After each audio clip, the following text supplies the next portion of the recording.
One thing before we get started with our distinguished guest.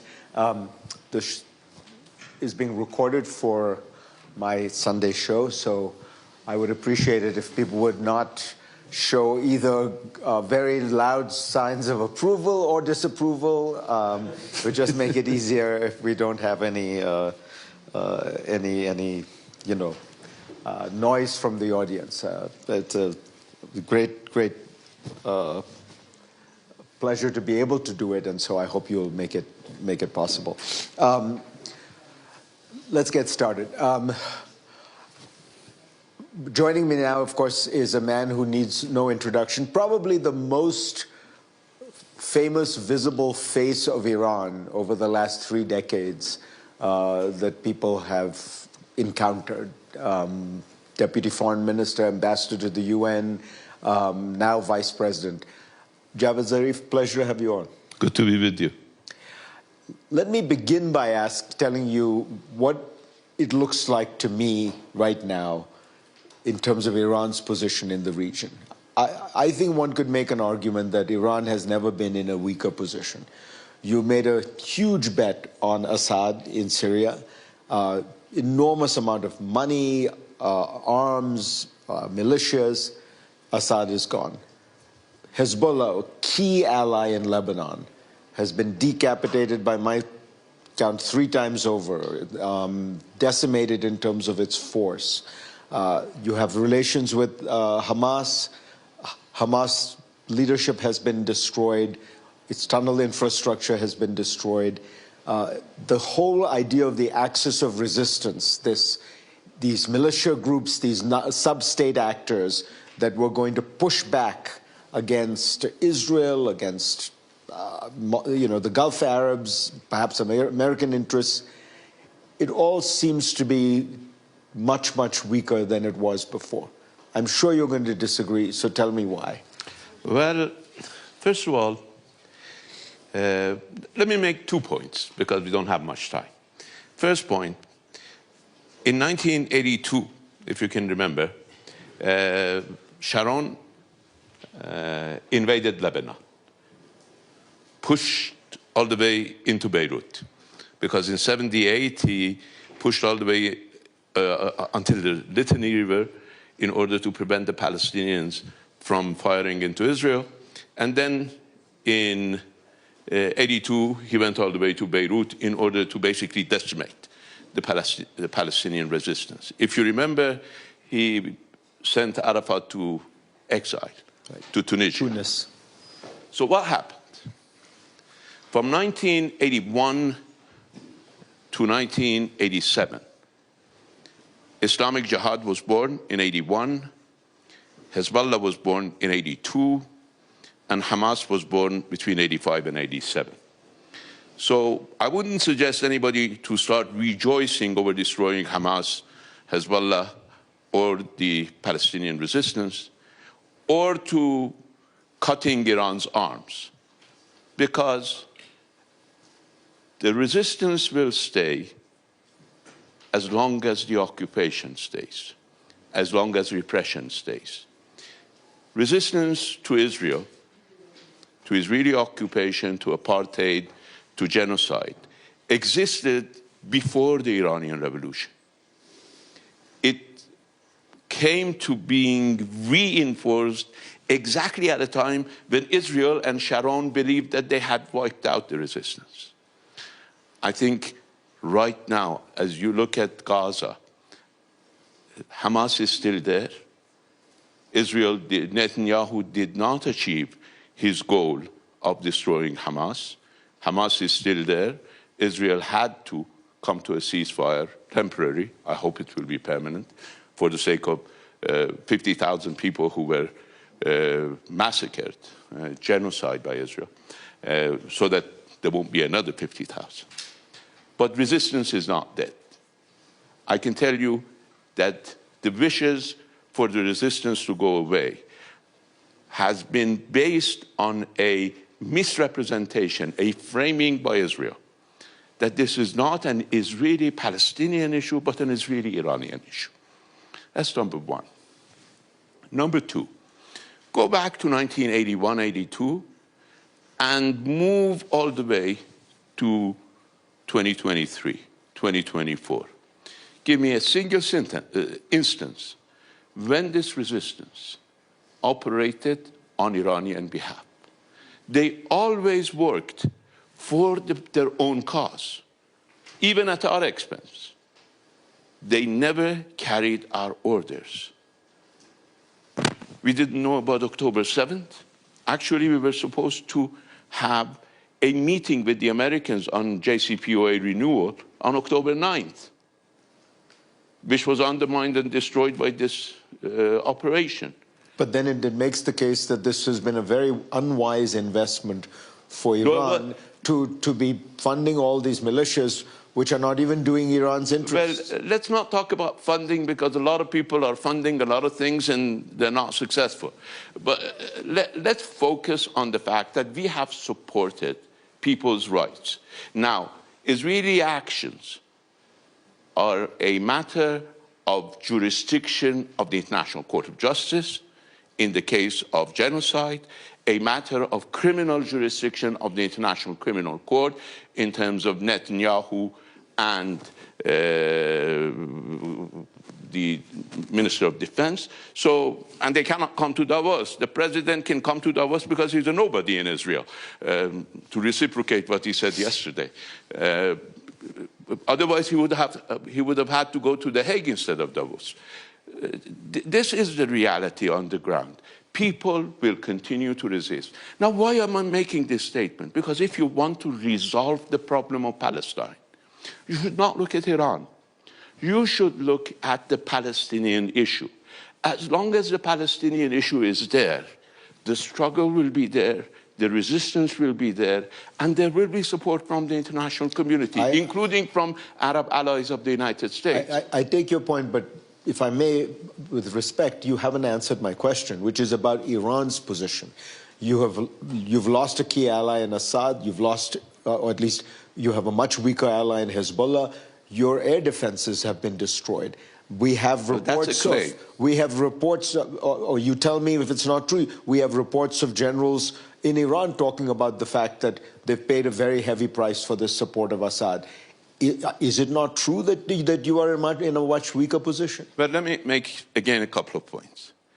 We fought Iraq when we didn't have any air defense, when we didn't have any weapons, when the United States was providing Iraq with AWACS, when the French were providing Iraq with Exocet missiles and Mirage fighters, when Germany was providing Iraq with chemical weapons, when Britain was providing Iraq with Chieftain tanks, when Russia, Soviet Union at that time, was providing Iraq with MiGs and Scud missiles, when China at that time was providing Iraq with Silkworm missiles. We didn't have anything. We stood against Iraq for 8 years, and we did not give up an inch of our territory.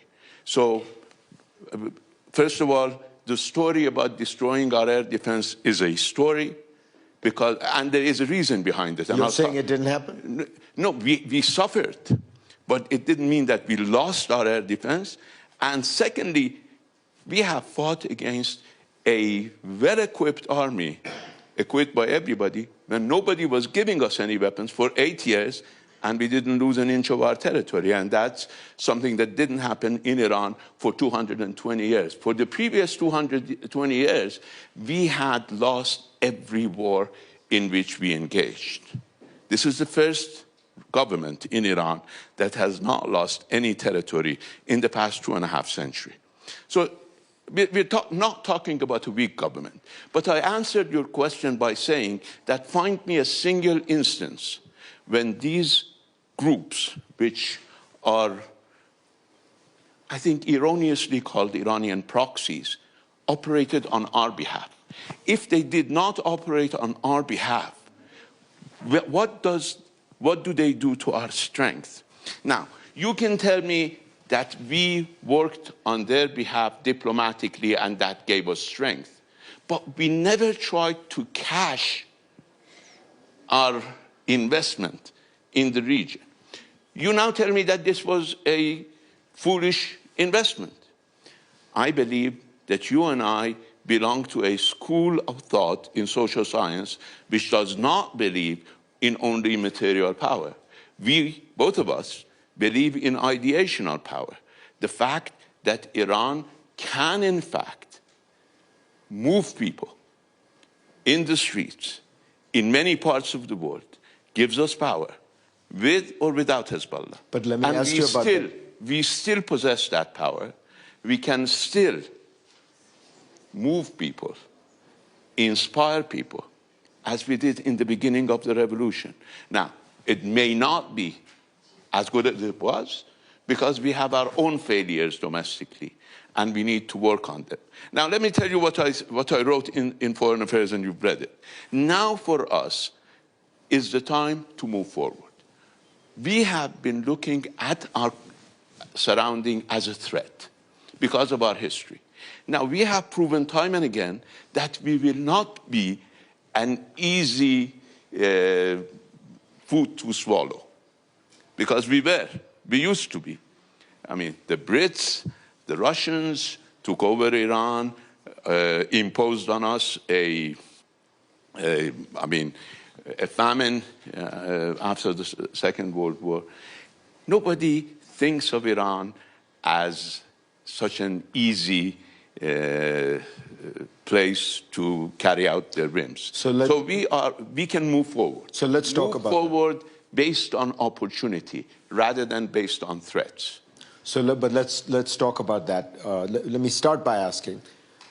U.S. intelligence says Iran is weeks, sometimes they say days away from the breakout capacity to build a nuclear weapon. Is that true, and will you? Well, had we wanted to build a nuclear weapon, we could have done it a long time ago. But a program to build nuclear weapons is not going to be like our program. You build nuclear weapons in hidden laboratories that are not subject to international inspections. By the way, people who are worried about our nuclear program, like the Israelis, they say we are days away from a nuclear weapon. So why didn't they welcome JCPOA? JCPOA, in the worst analysis, would have kept Iran away from nuclear weapons for at least 15 years. So people who are saying that Iran will have, I mean, Netanyahu has been saying from 1994, 96, that Iran will have a nuclear weapon in 6 months. Now we're about what, 30 years later, and we still are a couple of days away from nuclear weapons. This is what we call in our jargon, securitization, not security. Iran is not a security threat. Some people want to frame Iran as a security threat. Iranophobia, Islamophobia are tools to carry out programs like the genocide in Gaza, always saying that we're doing this against Iran. But you're doing it against children in Gaza. Let me ask you about the Foreign Affairs article you wrote. You talked about how under Trump, there may be an opportunity for a deal with Iran. I was surprised by that because Trump is, after all, the person who pulled out of the Iran nuclear deal, the JCPOA. Why do you think that the guy who pulled out of the Iran nuclear deal and reimposed American sanctions on Iran and said, I want maximum pressure on Iran, why is there an opportunity? Well, there's always hope that people will choose rationality. But in order to be more serious, let me give you a chronology. John Bolton went to Paris in February of 2017. At this point, he's Trump's national security advisor? No. February, he wrote an article in, I think, late 2016, giving a blueprint for Trump to get out of JCPOA. In February of 2017, he went to Paris, spoke to this gathering of MEK. I think his tax return shows that he received $40,000 for it. They tell me that he lied on his tax sheet, so he may have received... This is a group that advocates the overthrow removal of the Iranian government, was on the terrorist list of the United States for some time. Now, he said in that speech that we will celebrate next time this year in Tehran. He was appointed National Security Advisor in April. Pompeo was confirmed as Secretary of State on April 26th. He went to Israel on April 28th and asked Netanyahu to put out that show about the documents that they had uncovered from Iran. Trump pulled out of JCPOA on May 8th. You look at this sequence of events. And I have reason from what I heard from leaders of other countries, that they had convinced Trump of two things. One, Iran was crumbling, and a sudden withdrawal from JCPOA would be the last nail on Iran's coffin.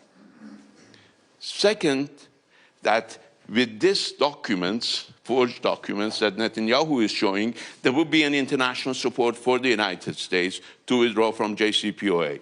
Both extremely wrong assumptions of Trump's advisors, not Trump himself.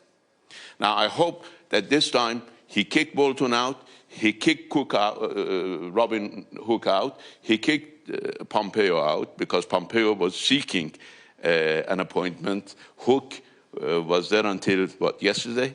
He withdrew the Secret Service support from John Bolton on a bogus charge that Iran was trying to kill him, which has been bogus from the very beginning. So I hope that this time around, a Trump 2 will be more serious, more focused, more realistic, to know that his withdrawal the withdrawal that was imposed on him, and he has said it, that he did it for Israel. And he has said now that he won't do anything for any other country. He said it on his inauguration. After he withdrew from JCPOA, Iran has gained much more nuclear capability. Based on your breakout calculations, I don't do breakout calculations because we don't want to break out. But based on American breakout calculations, we were a year away from a nuclear weapon when Bolton wrote that whatever executive order to get Trump out, memorandum to get Trump out. And today, even the Americans say we are a few days away. So in terms of being able to dissuade Iran, it has failed. Now, it has imposed heavy economic cost on the Iranian people. Of course, the Iranian government is suffering, but the Iranian people and the most vulnerable groups in Iran are suffering the most. There are people in Washington who talk about a new deal, a new Iran nuclear deal, but one that would also include a pledge by Iran not to continue supporting proxies or groups. We never had proxies. All right, not supporting groups like Hamas, Hezbollah, and etc. Would Iran consider such a deal? You see, the United States was always insisting that we should have a regional deal. Now we have a regional deal. We have good relations with Saudi Arabia. We have good relations with the United Arab Emirates. I have proposed in an article I recently wrote in Economist, after my Foreign Affairs article, that we should have a new arrangement in this region. I call it Mawadda, Muslim West Asia Dialogue Association, MWADA, which is the acronym will be Mawadda, and Mawadda in Arabic means amity. So, and the title in Economist was Amity instead of Enmity. Let's do that. So we're there. And you say our arms are cut off. So why do they worry about them? If Iran doesn't have any strength in the region, if Iran's arms... No, but then a pledge not to help them rebuild would be... Would you consider that? The problem is that's the wrong address. The address for the resistance in the region is in Tel Aviv, is in Israeli occupation, genocide, apartheid, and violation of Palestinian rights. The address is not in Tehran. The United States and Israel for the next 50 years can push Iran that will not resolve the Palestinian issue. They want to resolve the Palestinian issue. The only solution, and I think everybody who has spoken here in Davos 2025, probably with the exception of the gentleman you interviewed yesterday, have insisted that the only solution is a viable Palestinian state. Unless that solution is reached, there'll be more resistance, there'll be more groups, with or without Iran's help. Iran has always supported struggle of people for their human rights, for their right to self-determination, and will continue to support that. But that's not the cause. There has to be a struggle before you can support it. Your support does not create the struggle. There is a struggle. There is a resistance caused by the fact that there is an occupation, aggression, violation of human rights. Let me ask you about something going on in Iran with regard to human rights. I was in Saudi Arabia a few times in the last year, and Saudi women came to me and said they were very proud that now in Saudi Arabia, women had far more rights than in Iran.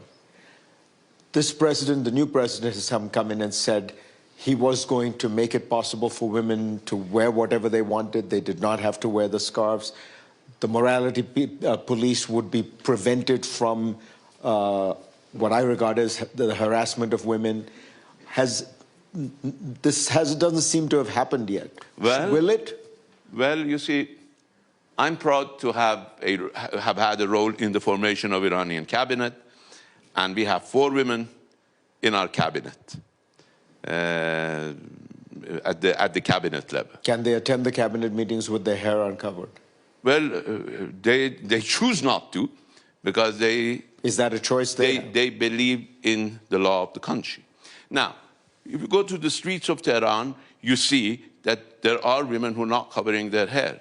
It's against the law, but the government has decided not to put women under pressure. And this was a promise that President Pezeshkian made, and the promise is being observed. He did not implement the law with the consent of the leadership.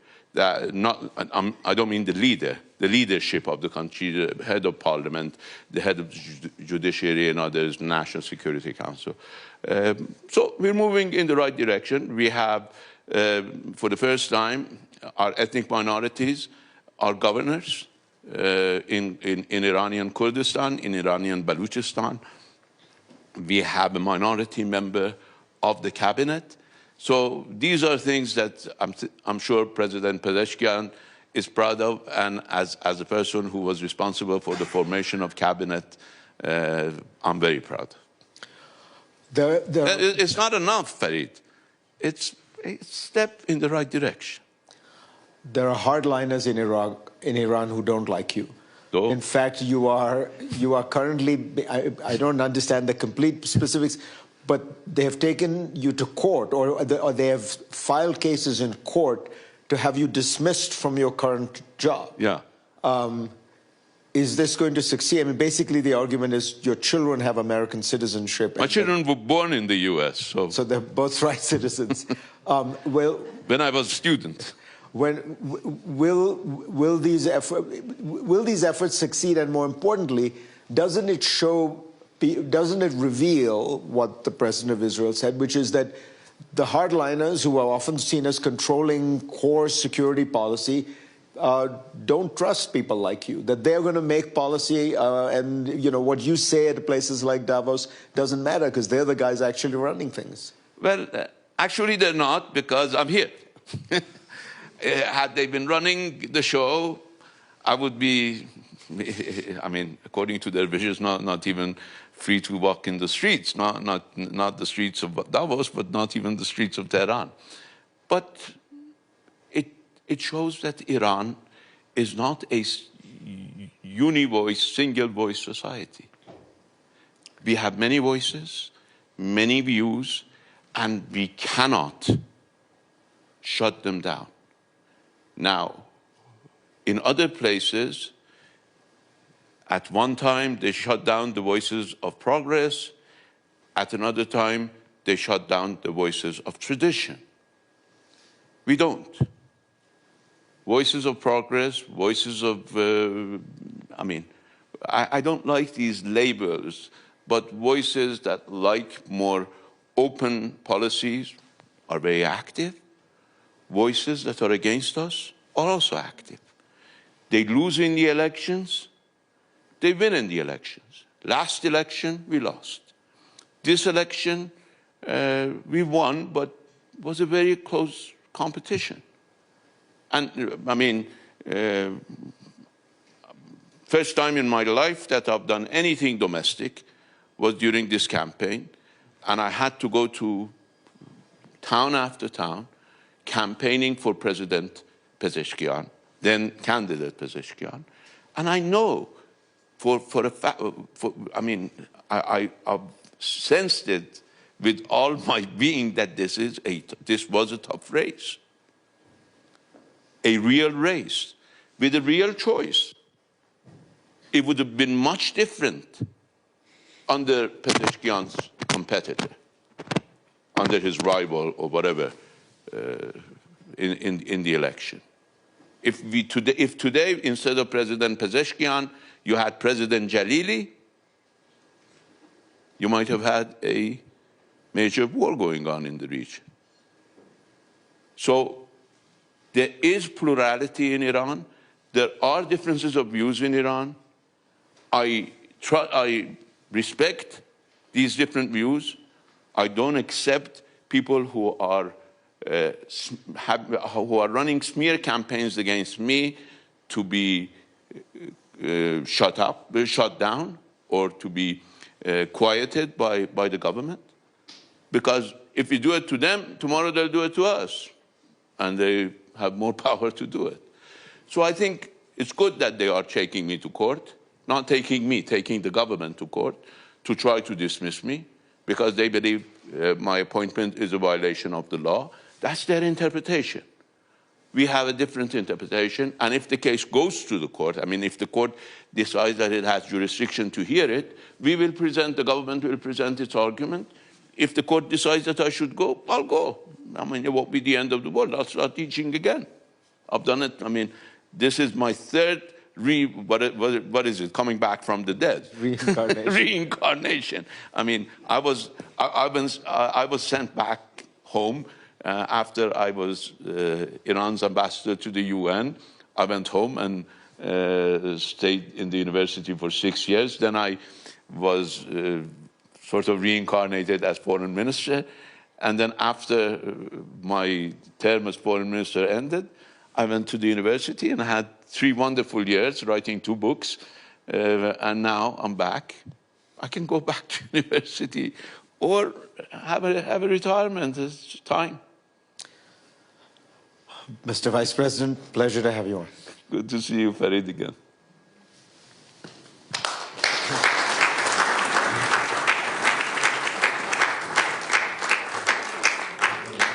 I gotta go.